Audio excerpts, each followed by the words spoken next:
So the guest today on Low Ball has had a great career with the likes of Aberdeen, Dunfermline, has also played beside such as Queen of the South, Greenock Morton, Alloa, Albion Rovers and East Fife, and is now finding some great success as a manager. Guest today being Darren Young. Darren, thanks for joining me today.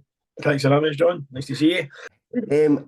Firstly, I really just want to get into it and say, what a season you just had there. Yeah, it was brilliant.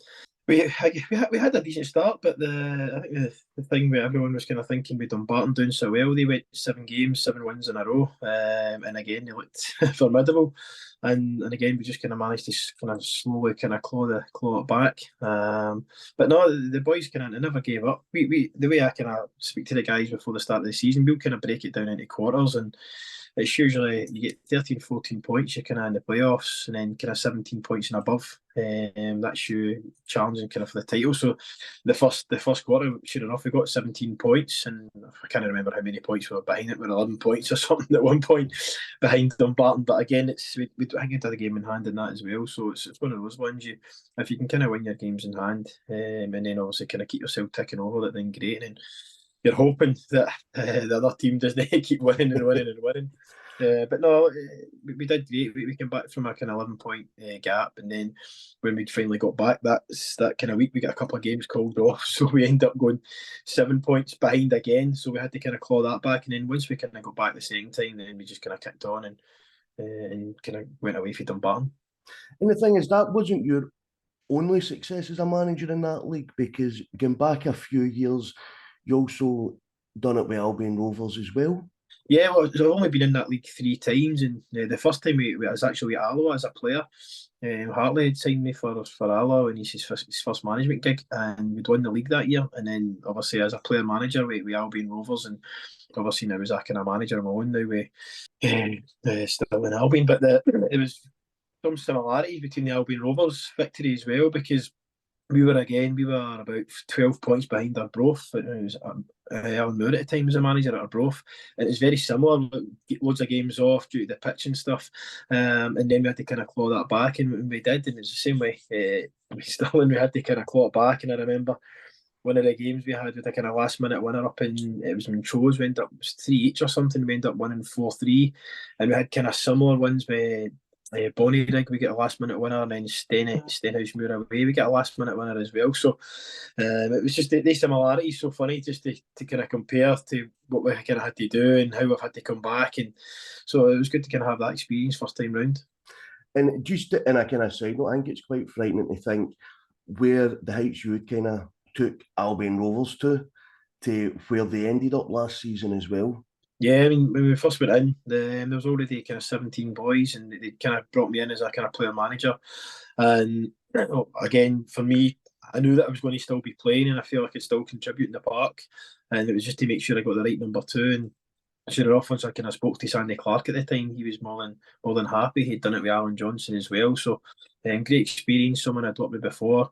Knows the game inside and out, and again, it's great for me to kind of learn from him. He would be honest, he kind of take most of the kind of coaching in the first season, and again, I would just kind of take my wee bits and bobs. I've got my own ideas. We would speak about things, but again, because I was still playing, it was good for me to kind of learn off that. But at the end of the day, it came down to picking the team and stuff. Then it was kind of up to myself. But again, I would take on board all my staff, whether it's goalkeepers, the coaching staff, for that side of things, and again, we go and pick the best team that we feel will win on the day. And how, because I've always kind of wondered with you being like player manager, when you're on the park and you're playing, do you look at the game any differently because you're a manager, or when you go on that park, is it simply the playing heads on now? Good question. I think it's probably a wee bit of both. You're still, obviously, you talk about things, obviously not playing now, legs are not quite there now, but back then, I remember I struggled a wee bit at the start because I was trying to do everything. It's one of those ones you having to kind of, I was trying to look at it from a coaching and a managing point of view, but at the same time, I was still playing. And then when you're on about playing, it was taking away from your own game because you're concentrating and trying to talk to other people, and the ball's coming to you, it's bouncing off you, you're kicking out the park, and then 2 minutes later, one of your teammates is doing it, one of the players is doing it, you're like that.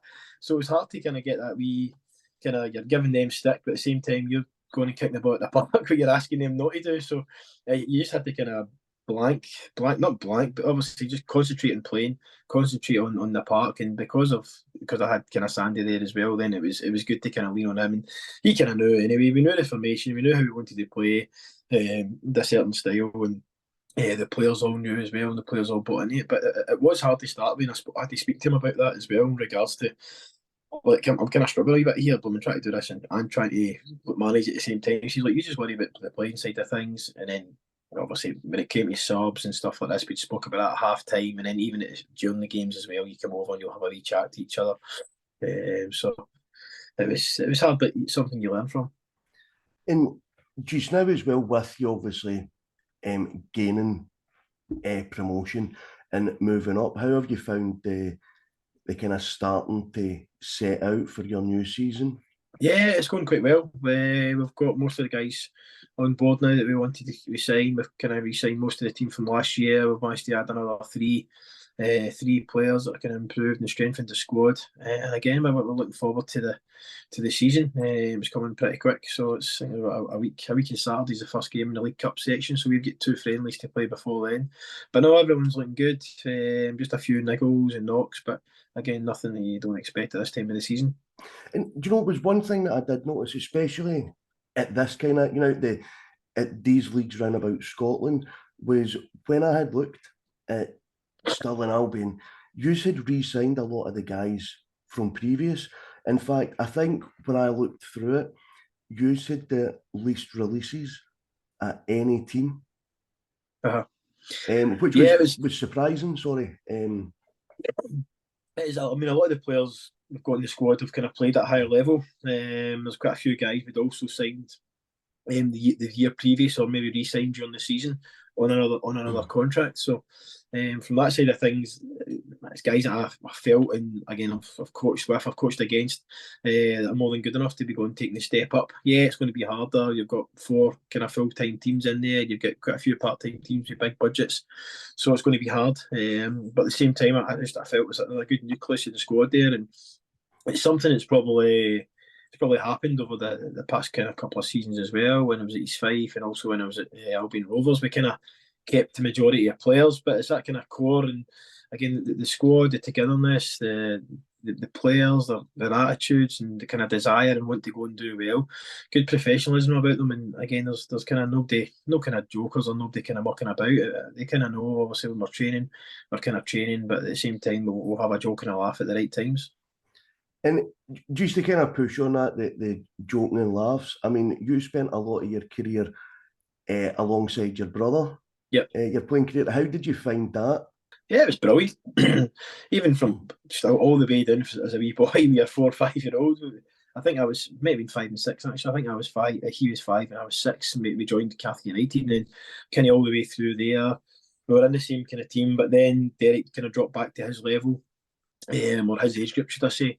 And then from there, again, we were still. I went to Mill United. He came to Mill United. We both kind of signed for Aberdeen full time. I was a year ahead of him, and again, it was kind of youth team, reserves, first team.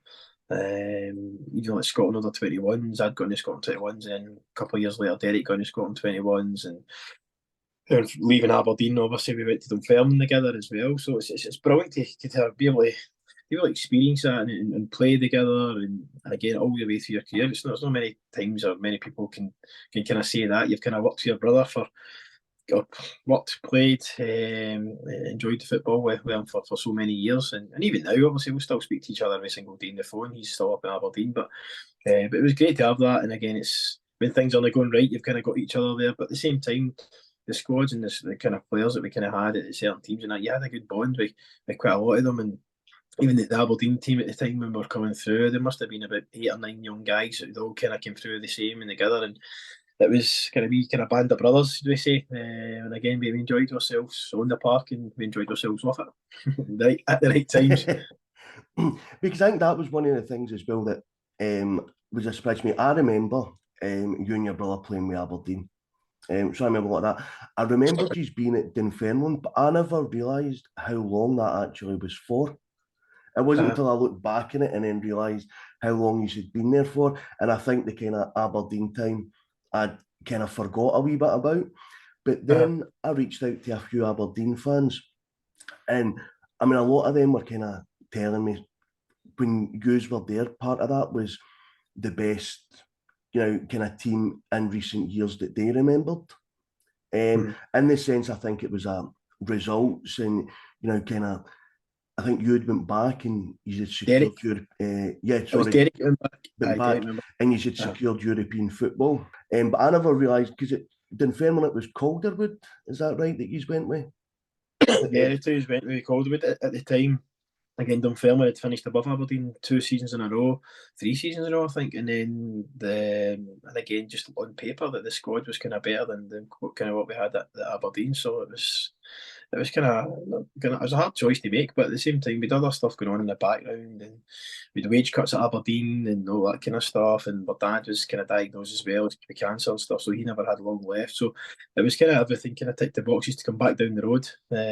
So we come back down, moved to Cumbernauld, so we're only kind of 15-20 minutes away from my family, and off the back of that as well, again, we'd kind of 3-year deal, and we did go to a better team at that point in time, regarding the squad, regarding finishing. We finished 4th in the league that year with Jimmy Calderwood. I think Aberdeen finished 11th.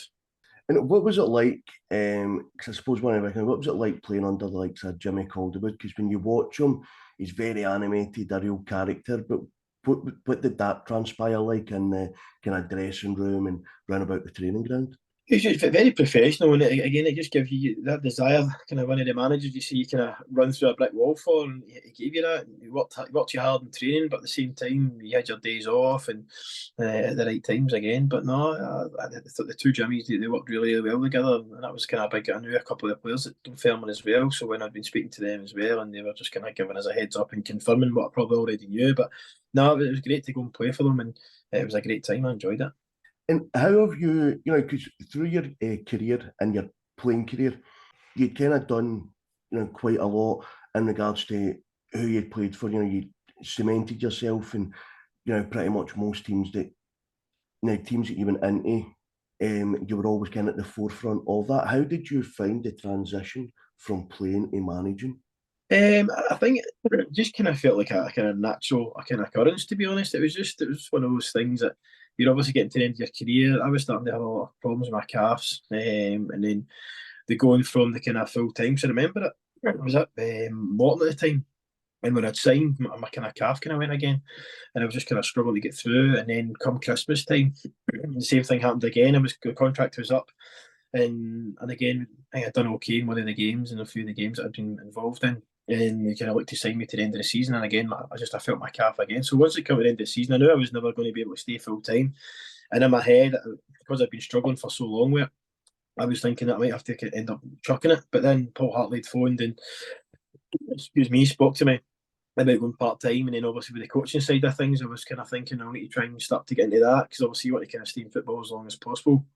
And then I was a kind of part time, obviously playing maybe Alloa, and also obviously coaching with the community side of things. So that kind of got me my foot in the door there. I did my B license, and then I kind of just I really I kind of enjoyed it, to be honest. A lot was like the community coaching starting out. You're going around, and it was like a Monday and a Wednesday night.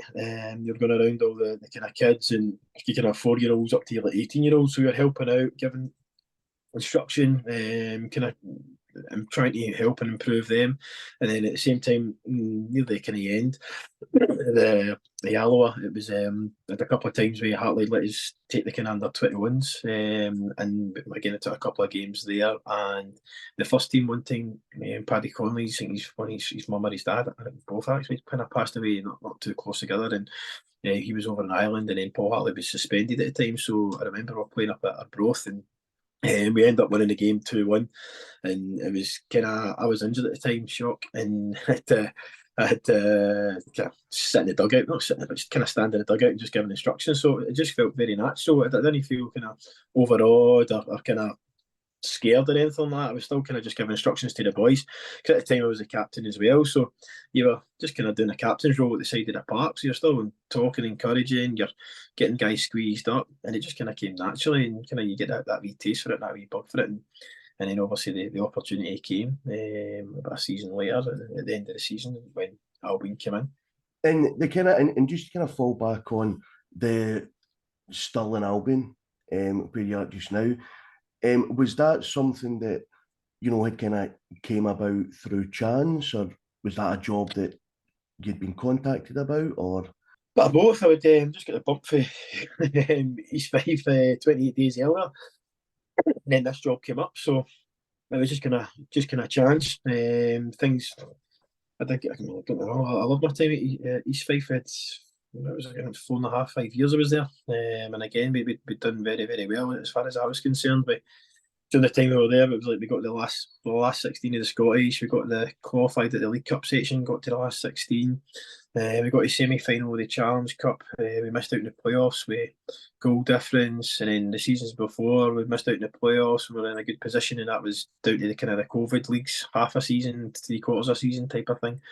So it was frustrating because we felt we could have got to the playoffs, but at the same time, that last season was probably maybe a season too far. We end up there's about 4 or 5 teams, 4 full-time teams in the league.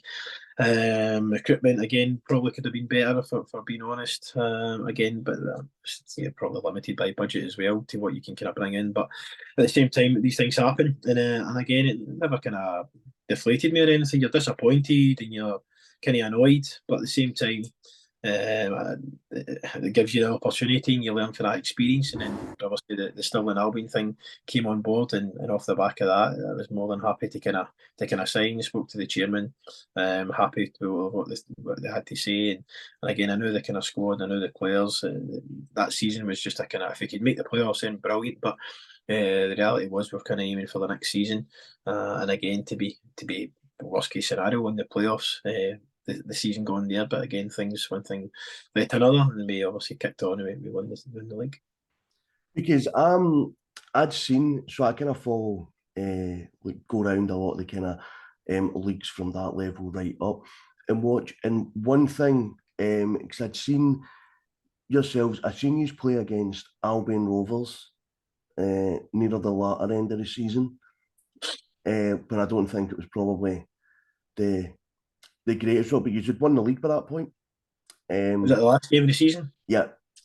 So it was all done. But prior to that, when I'd seen these, one thing that I'd noticed, and for me, this is kind of more so at that level than what I'm used to seeing, was there was a lot of passing and moving. Mm-hmm. A lot of stuff that you watch at that level is, and maybe this well, because I follow that level a lot, but there's a lot of teams that can be Route 1 or, there's a lot of pumping about. And I think sometimes the standard gets a knock, but unfairly, because especially when you watch Stirling Albion, there was a lot of pass moving, and some teams do try and do it, but I think yous were just far more successful. Yeah, we kind of stuck to the same way we kind of played all season. So if you want to do it, then obviously we'll get the ball down and pass it. There's other times you just kind of maybe have to go a bit longer if the teams are pressing you or closing you down, or if we've tried to get out at the back and we've been unable to do that, then yeah, we've got options to kind of go long. We've got guys that are good in the ball and can come and take the ball.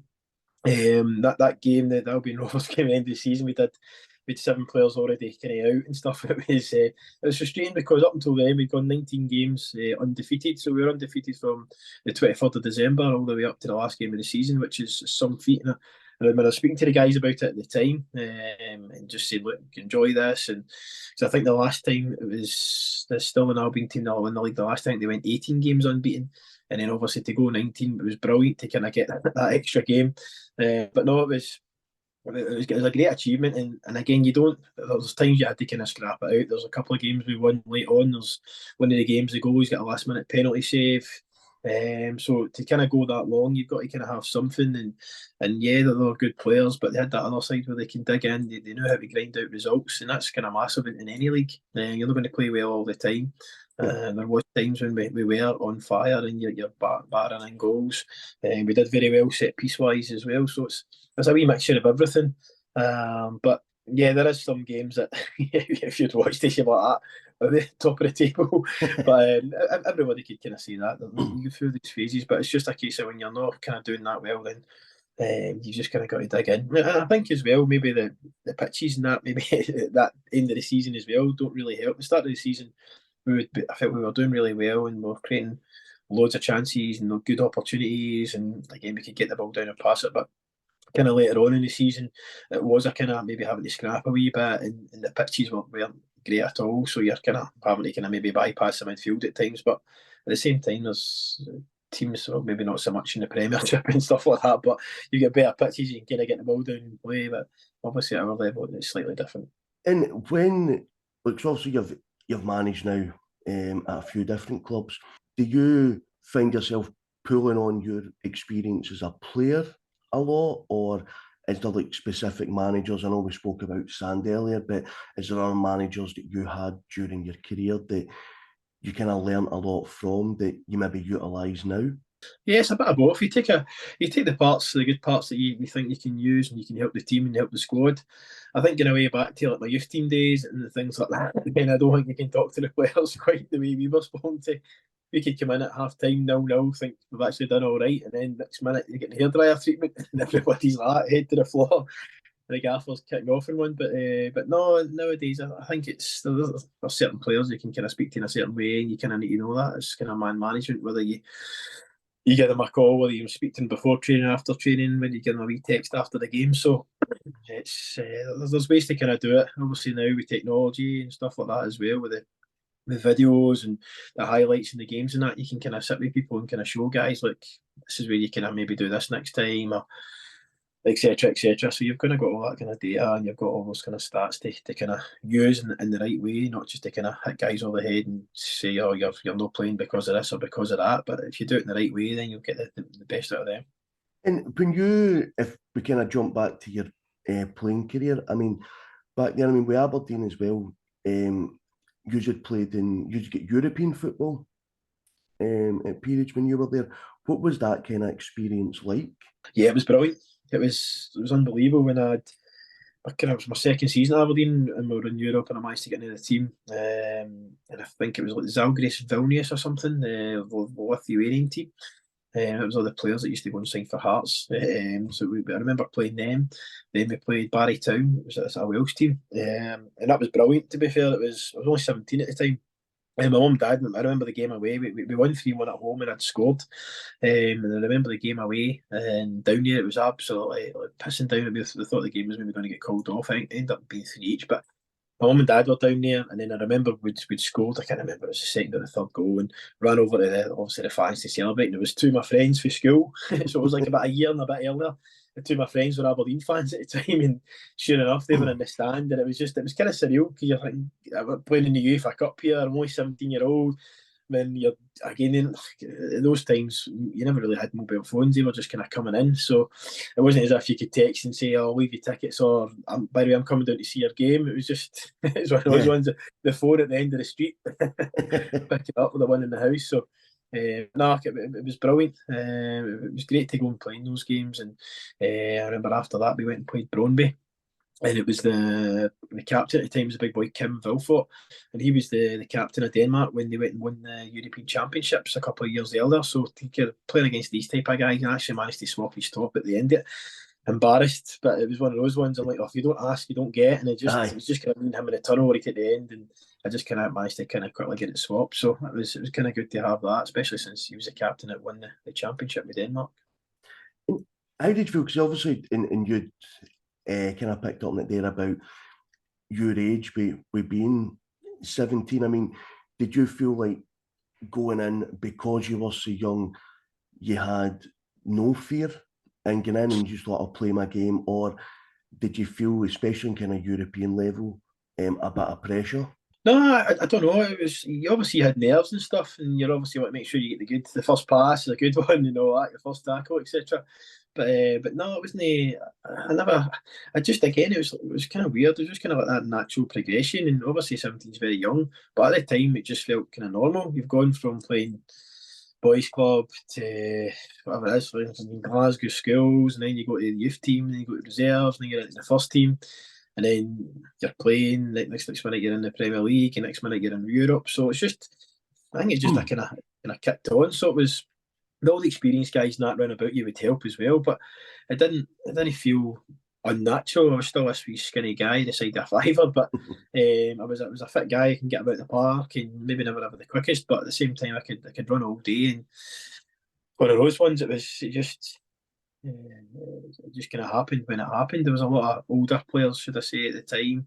I think we had, it was kind of Paul Kane with Peter Henderson, you had Ray McKinnon and Brian Grant, so kind of four centre mids, all kind of played that position, and I think but three of them kind of all left when I was kind of just kind of coming through. So whether it was bringing one or two young boys through and then kind of letting these guys go for budget or whatever, I'm not sure, but obviously did good enough to kind of stay in the team. And I mean, that's the thing, when you look at your Aberdeen career, I mean, was there any kind of like big characters that you played with that you would kind of pick out as being a standout for being a big character? Guys, maybe like Dean Windass. Dean Windass came up and he was quite a jokey, laughy guy, and kind of always kind of taking the piss, that type of thing. But no, there was always the odd joker in the changing room, and then I think when the kind of young boys, maybe 2 or 3 seasons, probably a couple of seasons later, that it was all the young guys were coming through, so we were kind of probably not all the same level, but everyone was kind of, there's always somebody up to no good. There wasn't one you could probably pick out and say, oh, he was this or he was that. I remember one time Darren Mackey get his car well, first of all, I think he get his car wallpapered one time, so the boys would get wallpaper. He was away training, come back, and his car was just wrapped up in wallpaper. And then I think there was one time in the winter as well, it was his car again. So the boys had, it was the time of the snow was going mental. The boys got his keys, drove his car to the opposite side of the car park, got snow, packed it up in snow, couldn't find his car, and never realised that this big bit where the snow is what his car was. And then his car jumped it and he had to get the A out to get his car because it was frozen. So just daft things like that. There was one time we scoffed at as well, and I can't remember who did it. The way the doors were set in the first team changing rooms, you could put tape on a kind of cup, so when the door kind of get opened, obviously the tape would go so far and then it would pull the cup down, and just by chance Scoffed up came in, and he came in and he just went absolutely mental. He's like effing and being and all this kind of stuff, but it was funny at the time because the boys are all kind of sitting waiting to see who's going to come through the door next. It was a double session and it was lunchtime, and sure enough he kicks the door open and he's about to speak, boom, right on his hair, his jacket, his specs, a whole lot.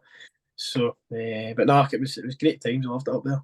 And then, I mean, obviously we spoke about the kind of move to Dunfermline, and obviously the kind of purposes and the reasons for going there.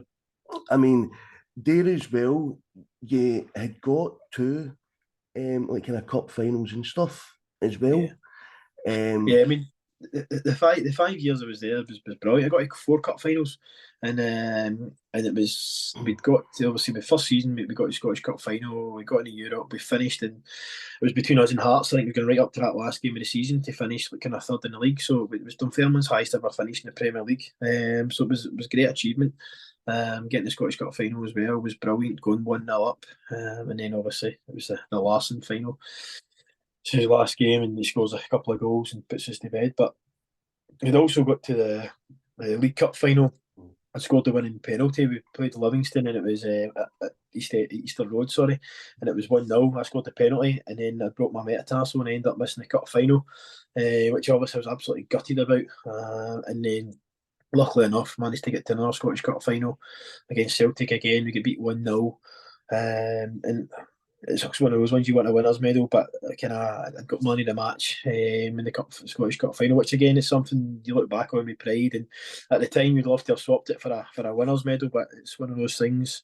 You've kind of got that, and then we'd been relegated and we got to the Challenge Cup final as well. So it was 5 years to get to 4 cup finals. Played in Europe twice. It's brilliant, and obviously to get Dunfermline's highest ever finish. So I mean, I love my time there. I love my time at Aberdeen, and it was great. It was great.